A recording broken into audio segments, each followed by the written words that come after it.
नमस्कार सांग माने आपनको पाई मु नहीं आसी बहुत हेल्दी आउ टेस्टी रेसिपी। प्रथमे गोटे बाउल रे 2 कप सुजी दबा तापर पानी से देई ताकू 2 घंटा ताकू बतरे दबा तार बतरे सारा परे तापर गोटे आलू को टे करी दबा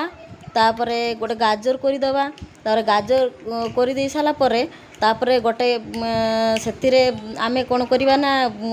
अटा गोटे कप आ गोटे मैदा गोटे कप सेथिरे देई दबा ओ किछि से आलू कोराटा को दे दबा आ गाजर दे दबा तापर गाजर कोरा दे साला परे कटा हितबा गोटे प्याज तापर स्वाद अनुसार लूण आउ गोटा जीरा आ लंका गुंड आउ जीरा गुंड करी पाउडर आउ टिके चटपटा पाई कि चाट मसला दे दबा जेटा पिला मान को बहुत भल लागिवो।